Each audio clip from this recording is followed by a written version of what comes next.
L'ascenseur de l'hôpital Saint-Joseph montait en silence tandis qu'Alexandre Dubois observait le reflet de sa mère dans l'acier poli des portes.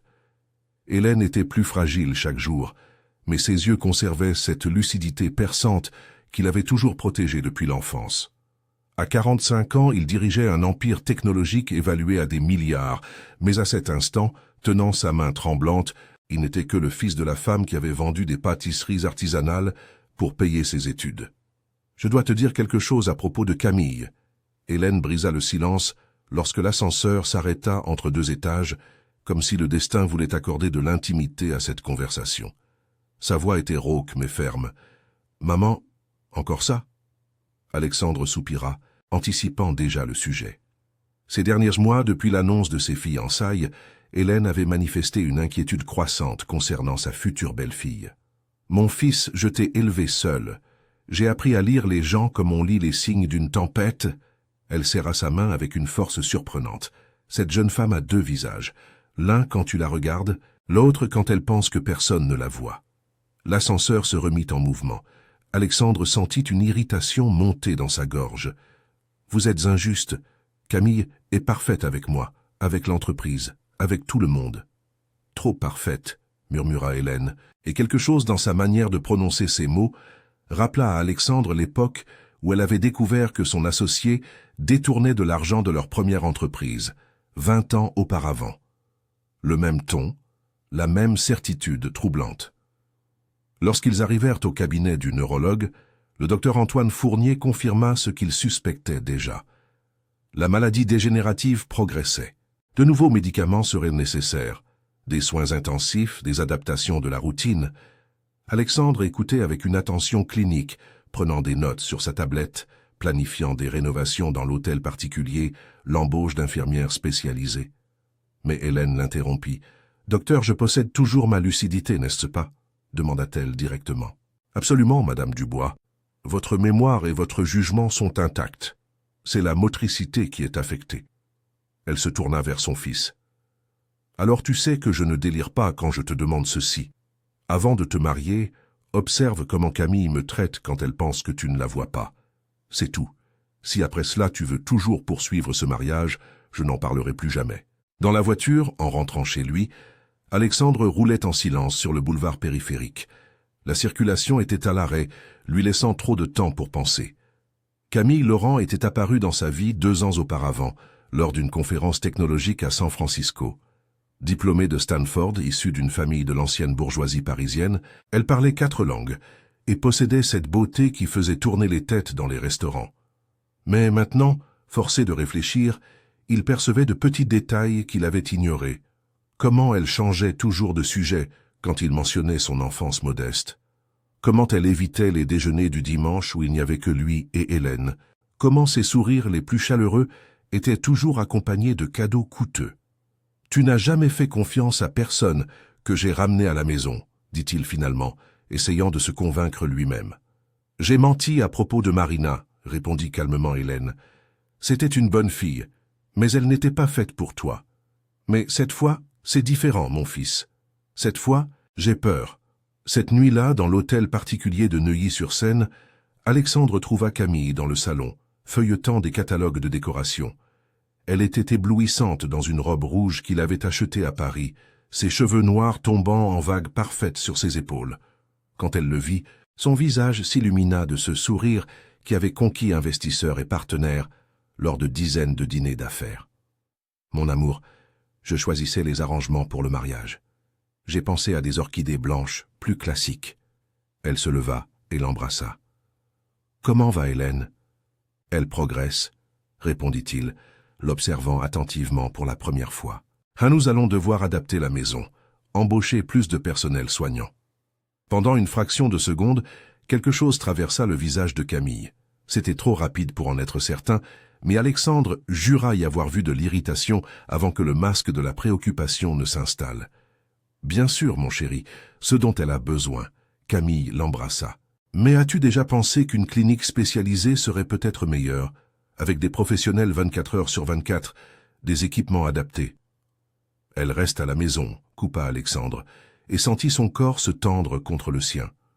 Pendant le dîner, en présence d'Hélène, Camille fut la belle-fille parfaite. Elle coupa la nourriture de sa belle-mère quand elle remarqua sa difficulté motrice. Parla de littérature française classique, le sujet favori d'Hélène, et suggéra même qu'elles lisent ensemble le nouveau roman d'une autrice que la dame admirait. Mais Alexandre, désormais attentif, percevait la mécanique derrière cette performance, les sourires qui n'atteignaient pas les yeux, les doigts tambourinant impatiemment sous la table, quand Hélène mettait du temps à formuler une phrase, le téléphone qu'elle vérifiait discrètement chaque fois que la conversation s'éternisait. Plus tard, dans le bureau, Alexandre appela Pierre, son chef de la sécurité depuis 15 ans. « Pierre, j'ai besoin d'installer des caméras supplémentaires à la maison. Discrètes. Un problème ? Monsieur Dubois ? Par précaution, installez-les particulièrement dans les zones communes et la chambre de ma mère, avec l'audio. S'il devait tester Camille, il le ferait correctement. L'idée du faux vol pour Singapour lui était venue naturellement, il y avait des réunions tous les trimestres. Gisèle, la gouvernante qu'il avait pratiquement élevée avec Hélène, serait son alliée. En 50 ans de service, elle n'avait jamais trahi la confiance de la famille. La chambre préparée se trouvait dans l'aile ouest, suffisamment éloignée pour ne pas être détectée, mais avec un accès complet au système de caméra et un interphone direct avec Hélène. Gisèle apporta du café et des madeleines. « De la vraie nourriture, dit-elle. Pas ces inepties françaises que Camille s'obstinait à servir au petit déjeuner. Elle est déjà réveillée ? Demanda Alexandre, ajustant les moniteurs. Bientôt. Quand monsieur voyage, elle se lève plus tard. Parfois seulement après-midi. Vers 11 heures, Camille apparut dans le salon principal. Elle portait des vêtements de sport, mais ses cheveux et son maquillage étaient impeccables. Elle sortit un téléphone portable de son sac, pas l'iPhone qu'Alexandre connaissait, mais un Android noir qu'il n'avait jamais vu. La conversation qui suivit lui glaça le sang. « Salut, mon amour », ronronna-t-elle à l'appareil. « Oui, l'idiot est parti tôt ce matin. Singapour, réunion d'investisseurs, la même rengaine. Cet après-midi. Parfait. Gisèle est en congé, la vieille reste dans sa chambre toute la journée assommée par les médicaments. » Alexandre serra les poings.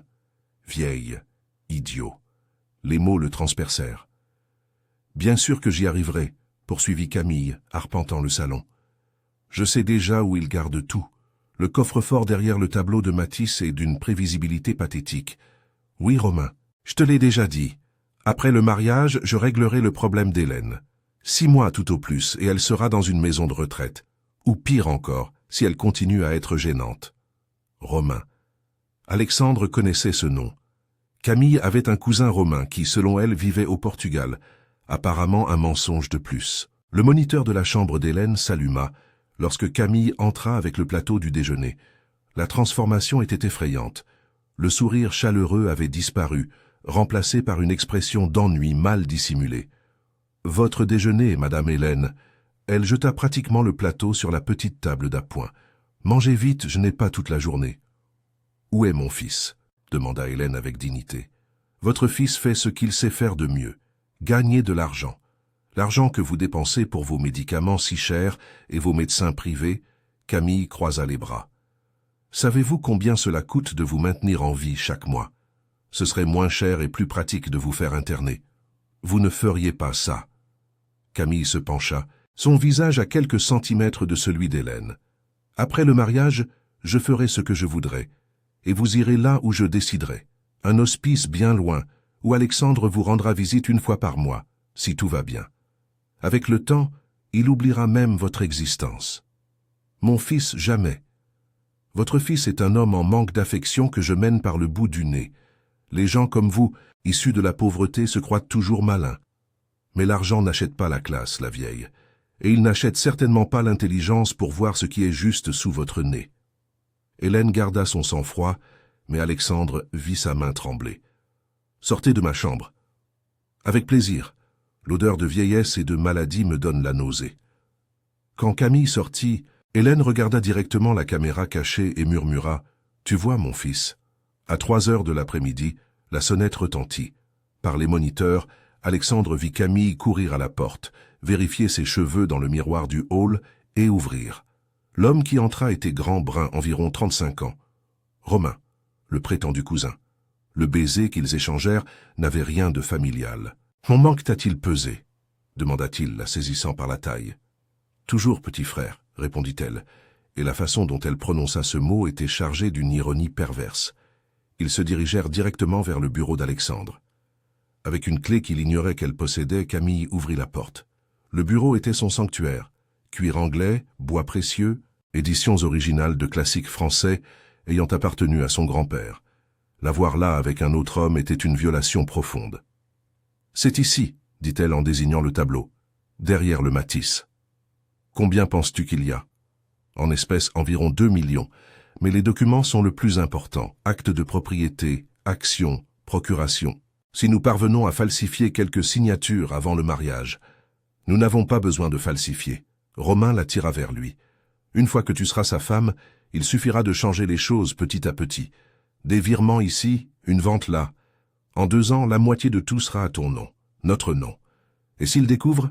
Romain rit. « Les hommes comme lui ne se méfient pas des femmes comme toi. Ils sont élevés dans l'idée qu'ils méritent d'être aimés pour ce qu'ils sont. » Pathétique. Ils commencèrent à fouiller les tiroirs, discutant de valeurs, de propriétés, d'investissements à l'étranger.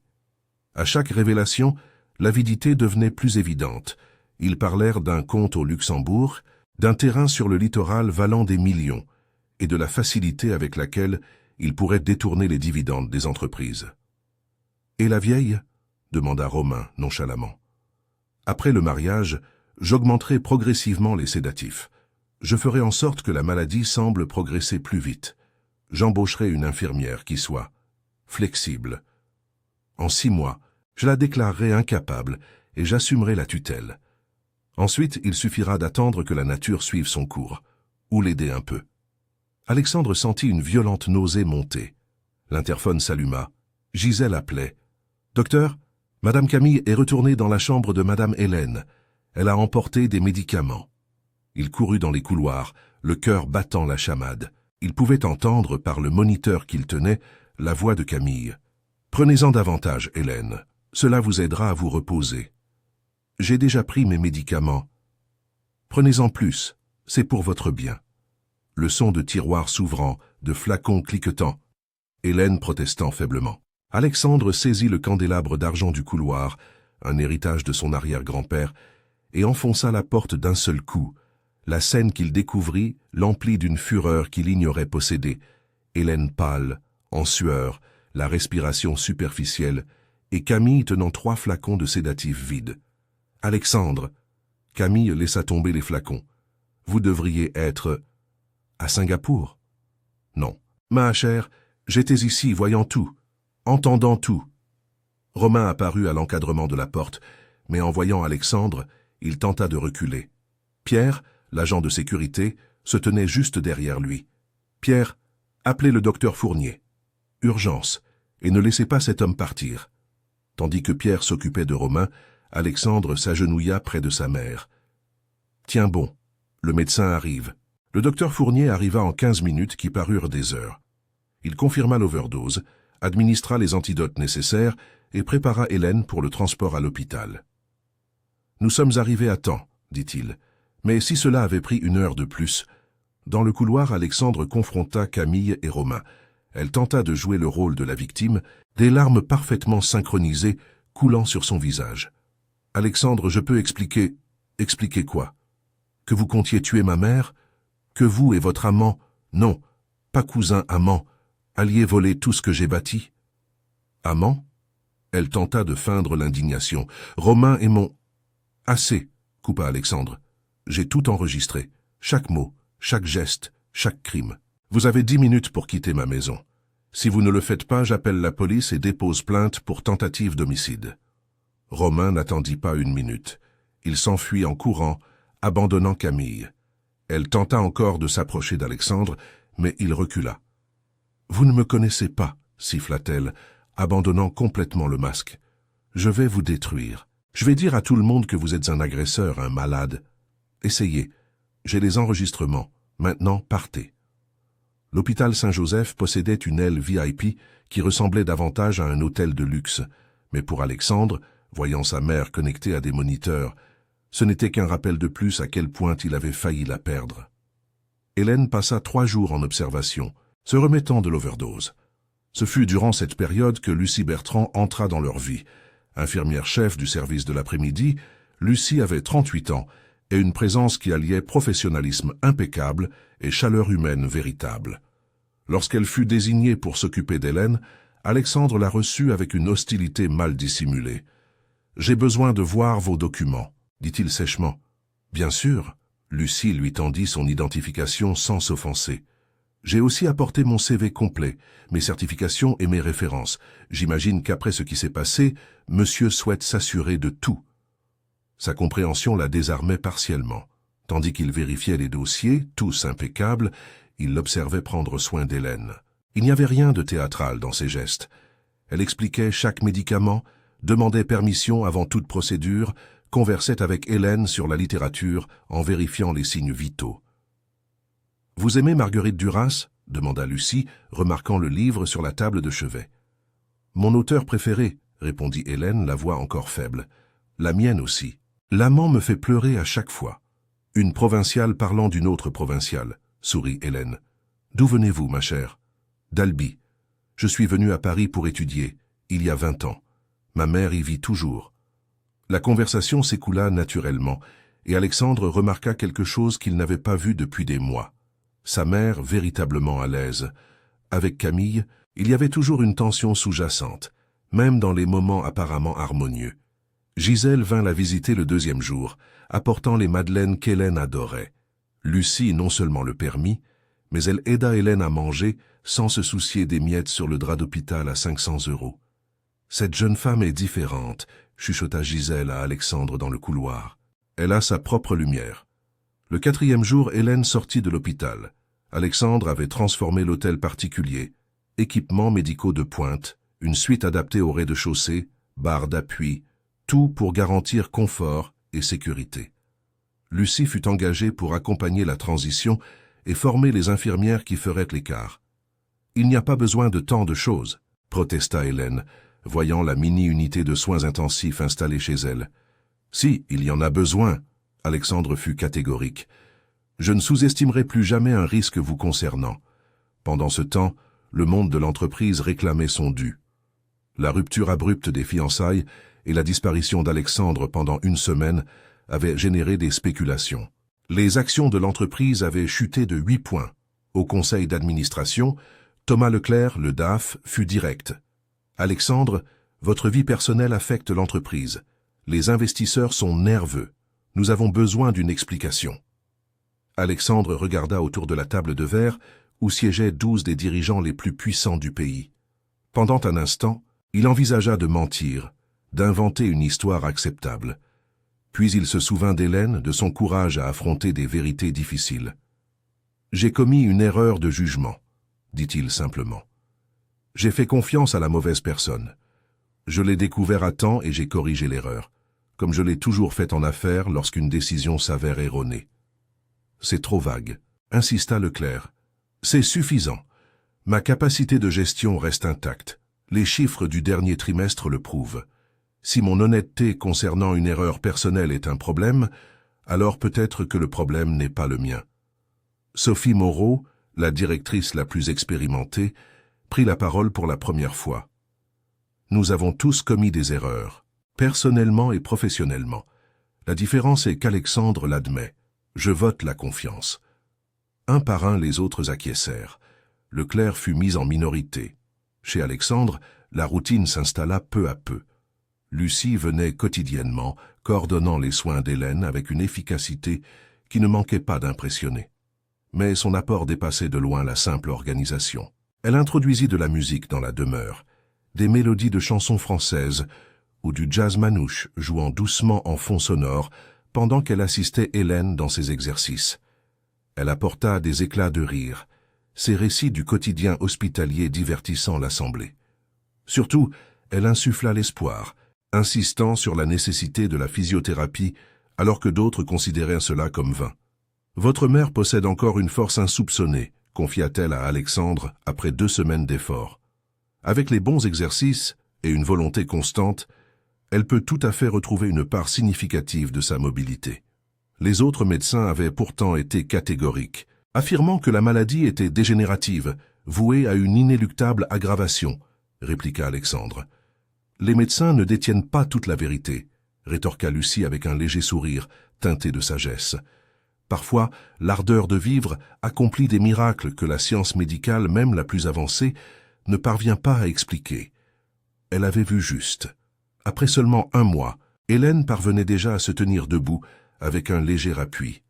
2 mois plus tard, elle osait faire de petits pas.